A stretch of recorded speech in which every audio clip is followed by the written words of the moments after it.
Comenzamos nuestro día buscando a nuestro Dios, con la palabra abierta y el poder de la oración.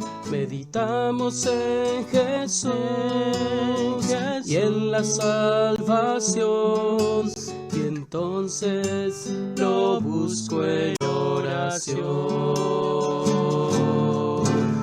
Renueva mi vida con tu espíritu de amor, cada vez que estudio la lección.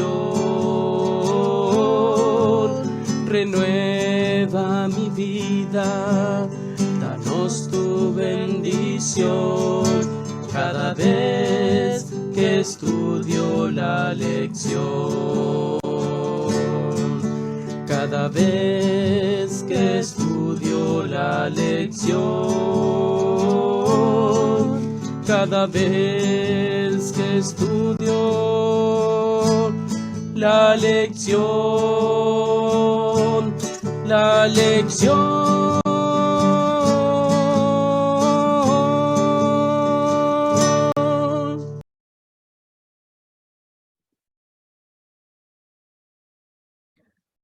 Buenos días, queridos hermanos, queridos amigos. Nuevamente estamos aquí reportándonos, agradecidos a Dios por un nuevo día que nos da.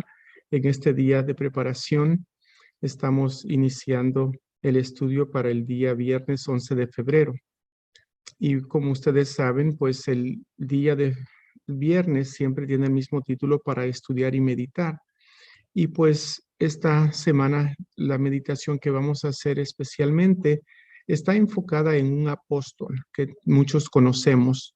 Y si alguno de ustedes no lo conoce o no lo ha conocido en el pasado, pues ahora van a conocer este apóstol al que me refiero. Pero antes de continuar, quiero invitarlos a que me acompañen a tener una palabra de oración. Así es que le invito a que incline su rostro para que ore conmigo. Oremos. Bendito Padre, que tu morada es en los cielos. Nuevamente venimos ante ti esta mañana para adorarte, para alabarte, para darte toda la honra y toda la gloria, porque tú eres digno de toda la honra, todo el honor, y ese honor y esa honra te la debemos no solamente hoy, sino que para siempre, Padre. Ahora que vamos a iniciar este estudio, queremos pedirte que mandes a tu Santo Espíritu para que Él nos instruya. Ayúdanos a que podamos ser buenos estudiantes y te lo pedimos todo en nombre de Cristo Jesús. Amén. Muy bien, queridos hermanos, como les estaba diciendo, ¿verdad? Antes de la oración, este apóstol del que yo les quiero hablar es el apóstol Juan.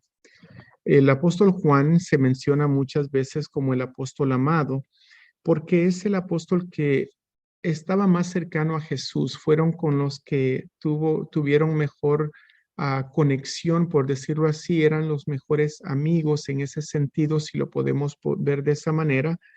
Y pues hay muchos escritos que lo afirman. Uno de esos escritos que encontramos en la pluma inspirada de la hermana White es en El deseado de todas las gentes, que habla sobre Juan, lo menciona como Juan el amado.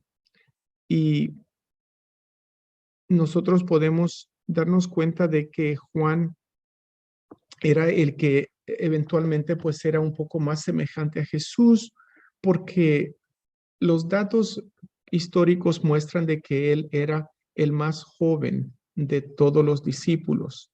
Entonces él era el más infantil, por decirlo así, entre comillas, y como tal, pues él se sujetó un poco más a Jesús, y al poder él estar en esa conexión veía a Jesús como su hermano mayor.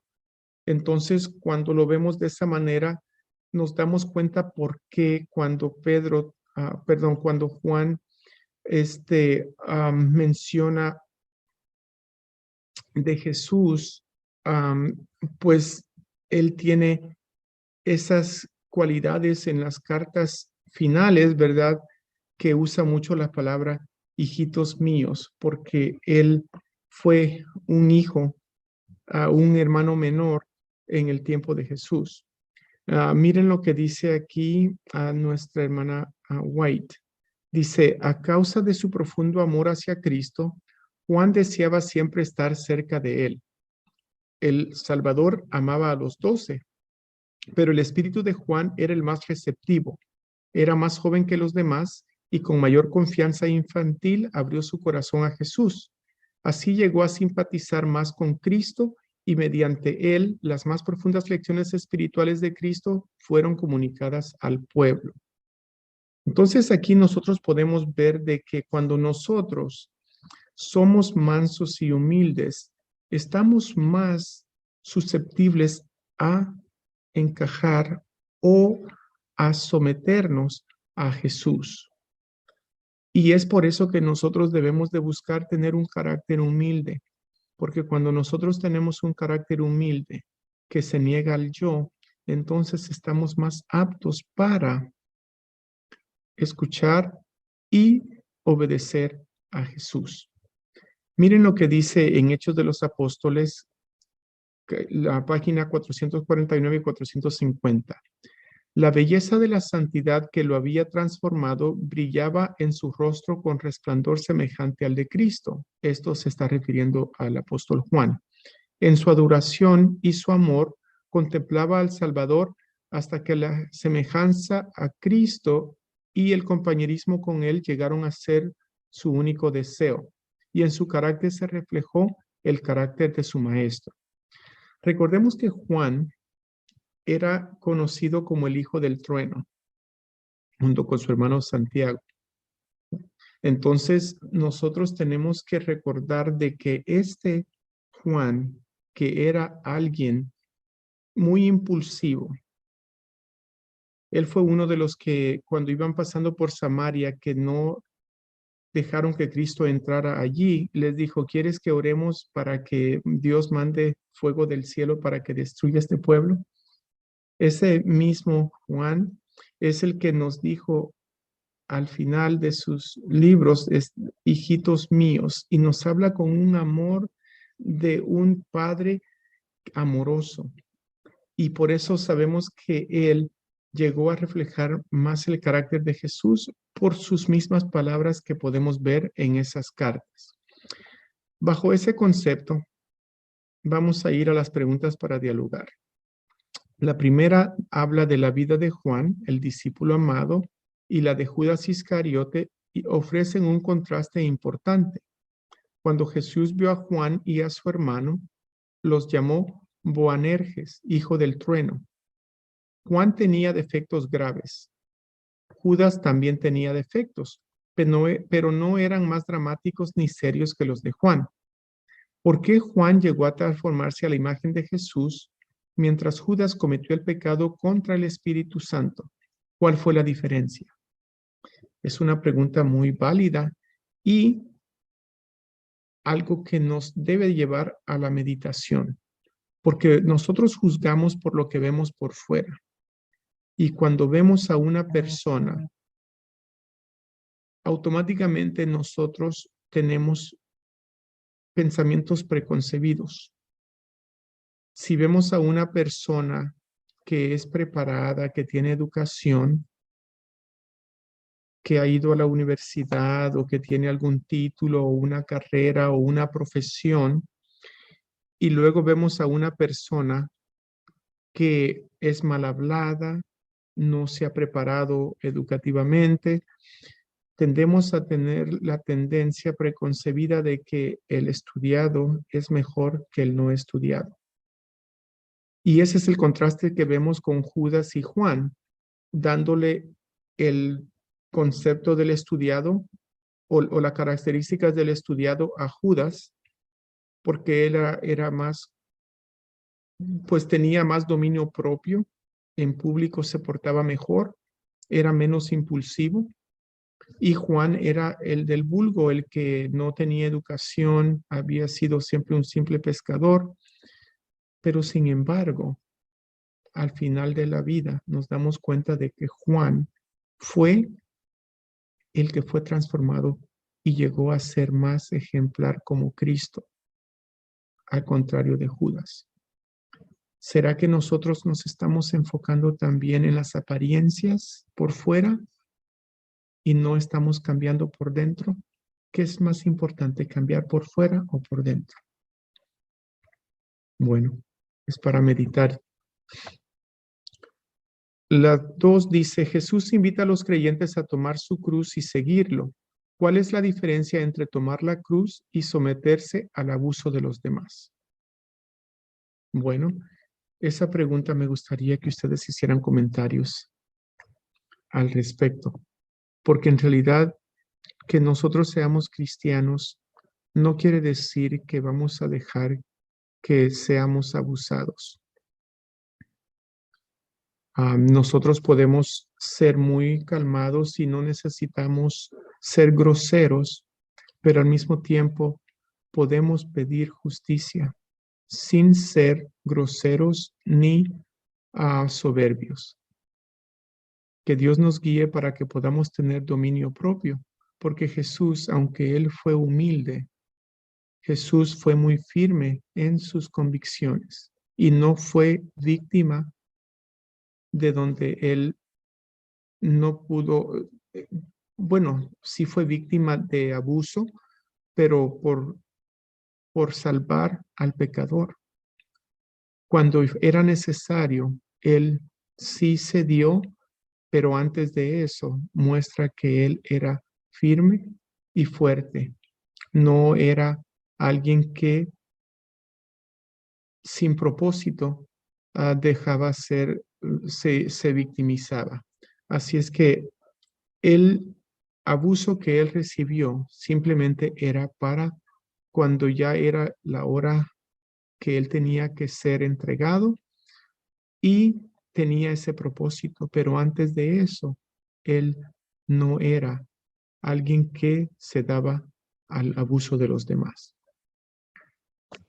La 3 dice, ¿por qué Dios requiere una entrega total de nuestra vida a Él? ¿Cuál es la relación entre libre albedrío y la salvación? Bueno, la simple razón es de que cuando nosotros nos entregamos por completo, entonces nuestro cambio es de adentro hacia afuera. Y el ejemplo a seguir es Jesús, alguien que vino a servir, no a ser servido. El cambio de Jesús de llegar a ser un ser humano después de ser Dios nos mostró el gran ejemplo siéndose obediente, obediente hasta la muerte de cruz. El libre albedrío nos da esa libertad de nosotros escoger ser fieles y obedientes a Dios, aunque en el proceso la obediencia nos cause problemas o consecuencias negativas. Entonces, cuando nosotros usamos el libre albedrío, estamos optando por hacer eso por nosotros mismos y no porque alguien nos obligue. Y eso es lo que Jesús y Dios Padre quiere que nosotros hagamos.